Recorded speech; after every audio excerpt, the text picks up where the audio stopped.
BJP তৃণমূলের বাকযুদ্ধ সপ্তমে, কে কাকে ছাপিয়ে যাবে এবং কে কার বিরুদ্ধে দুর্নীতি থেকে শুরু করে স্বজনপোষণ, পরিবারতন্ত্র থেকে শুরু করে নানা রকমের অনিয়ম, তোলাবাজি, কাটমানি এবং সিন্ডিকেট রাজ, এই সমস্ত কিছু নিয়ে যখন বিজেপি তৃণমূলের দিকে ঝাঁপিয়ে পড়েছে, ঠিক সেই সময় তৃণমূল নেত্রী চড়িয়েছেন সুর একদম উচ্চ স্থানে। কেননা তিনি বলছেন যে কেন্দ্রের বিজেপি সরকার অর্থাৎ এনডিএ সরকারের আমলে বহু রকমের সমস্যা হয়েছে, বহু রকমের গণ্ডগোল হয়েছে। প্রতি বছর 2 কোটি করে চাকরি দেওয়ার প্রতিশ্রুতি আজ গেল কোথায়? যেখানে তারা সংকল্পপত্র বা নির্বাচনী ইস্তেহারে জানিয়েছে রাজ্যের কোনো শূন্যস্থান পূরণ থাকবে না, কোনো শূন্যস্থান খালি থাকবে না, সেই শূন্যস্থান পূরণ করা হবে। এবং একই সঙ্গে সরকার ক্ষমতায় এলে যদি 7ই মের মধ্যে বিজেপি সরকার সমর্থন পেয়ে বা একক সংখ্যাগরিষ্ঠতায় সরকার গঠন করে শপথ গ্রহণ করেন, তাহলে 1 জুন থেকে প্রতিটি মহিলা এবং বেকারদের অ্যাকাউন্টে 3,000 করে ঢুকবে টাকা এবং কোনো সরকারি পদ ফাঁকা থাকবে না। 45 দিনের মধ্যে 7ম বেতন কমিশন কার্যকর করা হবে এবং চাকরিতে নাকি ভরে যাবে। এই সমস্ত যখন প্রতিশ্রুতির ফোয়ারা বইছে এবং যখন বিজেপি কল্পতরু হয়ে উঠছেন, ঠিক সেই সময়ই তৃণমূল নেত্রী বলছেন তাহলে সারা দেশে যে বিভিন্ন রাজ্যে, বেশিরভাগ রাজ্যে বিজেপি ক্ষমতা আছে, সেখানে কি তাহলে বিজেপি কিছু করছে না ইচ্ছাকৃতভাবেই? বাংলার জন্য বলেছে ক্ষমতা এলেই সমস্ত কিছু ঢেলে দেবে। তাহলে বিজেপির অভিসন্ধি কী? আজ 5 বছর হলো কোনো রেলের রিক্রুটমেন্ট নেই, আরআরবি পরীক্ষা তো বন্ধই, সরকারি পরীক্ষা সেও তো 20 বাও জলে। রাজ্যের যে পঞ্চায়েত এলাকায় বিজেপি আছে, বিজেপির পঞ্চায়েত, সেই এলাকায় উন্নতি কি হয়েছে? একের পর এক খতিয়ান তুলে তৃণমূল আক্রমণ করছে বিজেপিকে। প্রতি সকাল বিকেল সন্ধে বিজেপির কেন্দ্রীয় নেতারা অর্থাৎ দিল্লির নেতারা ডেলি প্যাসেঞ্জারি করছে কলকাতায়। এই ডেলি প্যাসেঞ্জারি 2021-এর মানুষও দেখেছেন। মানুষের যোগ্য জবাব ব্যালটে দেবেন।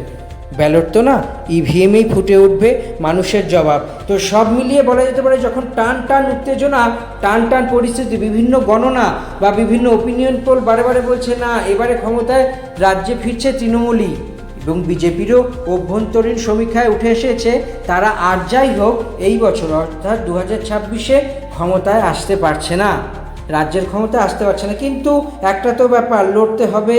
বিজেপি তাদের রাজনৈতিক বাধ্যবাধকতা, কর্মীদের মনোবল জোগানোর জন্যই বারে দাবি করছে এবার তারা ক্ষমতায় আসছে, তাদেরকে ক্ষমতা থেকে দূরে কেউ রাখতে পারবে না। কিন্তু সঠিক পরিবেশ এবং বাস্তবের জায়গা, এই সমস্ত কিছুই তো সব কিছুর থেকে আলাদা, সব কিছুর থেকে ভিন্ন। আগামী দিনে কি হবে, আগামী দিনে কি হতে চলেছে বা রেজাল্টে কি, এই সমস্ত কিছু নির্ভর করবে যখন 23 আর 29 তারিখ ভোটাররা বোতাম টিপবেন।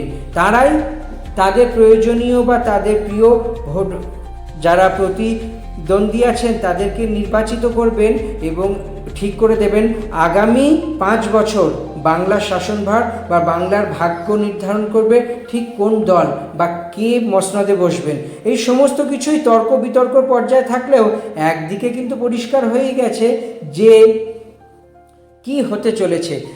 যদিও বিভিন্ন ওপিনিয়ন পোল, সমীক্ষা, গবেষণা, এক্সিট পোল, এই সমস্ত কিছুই কিন্তু একটা ট্রেন্ড বুঝতে যাওয়া, এটি কোনো রকমই কোনো সিদ্ধান্ত হতে পারে না। বহু সময় দেখতে পাওয়া গিয়েছে এই সিদ্ধান্ত বা এই ট্রেন্ড ভুল প্রমাণ করে যা হওয়ার নয় তাই হয়েছে। তাই বলা যেতে পারে এরকম তথ্য বা তথ্যভিত্তিক যে অনুসন্ধান, সেই অনুসন্ধানগুলি আর যাই হোক সবসময় মেলে না। তো সব মিলিয়ে বলা যেতে পারে যে অত্যন্ত বড় একটি সময় আসছে যখন বিজেপি এবং তৃণমূলের মধ্যে সরাসরি 1:1 ফাইট হচ্ছে, কে কোথার থেকে কতটা এগিয়ে যাবে বা কার পাল্লা ভারী। সব মিলিয়ে বলা যেতে পারে বিধানসভা ভোটের আগে অত্যন্ত টান পরিবেশ তৈরি হয়েছে প্রতিটা কেন্দ্রে, উত্তর থেকে দক্ষিণ এবং পূর্ব থেকে পশ্চিম।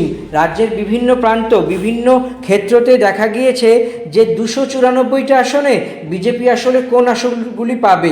এরই মধ্যে থেকে একটি সমীক্ষা উঠে এলো, চাঞ্চল্যকর সমীক্ষা, যে চিহ্নিতকরণ বা চিহ্নিত করা হয়েছে বা মনে করা হচ্ছে যে বিজেপি 30টি যে আসন, সেই 30টি আসনের মধ্যে হাঁটতে চলেছে সরাসরি।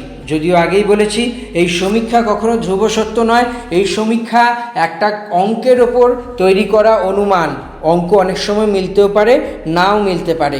তাই এবার একটা ধারণা করে নেওয়া যাক যে কোন জায়গায় ঠিক কিভাবে কোন প্রার্থীরা একটু সুরক্ষা পাবেন বা একটু সুযোগ সুবিধে পাবেন। তাদের জন্য আরও নতুন করে তৈরি করা হয়েছে এই বর্ণনা বা এই রকম সমস্ত কিছু। এবার যে 30টি আসন ধরে নেওয়া হচ্ছে বা মনে করা হচ্ছে যে বিজেপি হারবে বা বিজেপি পরাজিত হয়ে চলেছে, সেই 30টি আসন কি কি একবার দেখে নেওয়া যাক। সবার আগে চলে আসা যাক হুগলির চণ্ডীতলা। হুগলির চণ্ডীতলার বিজেপি প্রার্থী দেবাশিস মুখোপাধ্যায়, তৃণমূল প্রার্থী স্বাতী খন্দকার এবং বাম প্রার্থী আসিফ আলী। তো বিগত 3টি বিধানসভা নির্বাচন অর্থাৎ 2011, 16 এবং 21 এই বিধানসভা নির্বাচনে স্বাতী খন্দকার তৃণমূল কংগ্রেসের জয়ী হয়েছিলেন এবং গত বছর অর্থাৎ 2021 সালে মোহাম্মদ সেলিম, নিকটতম সিপিএম প্রার্থী মোহাম্মদ সেলিমকে পরাজিত করে তিনি রেকর্ড সংখ্যক ভোটে চণ্ডীতলার ইতিহাসে জয়লাভ করেছেন।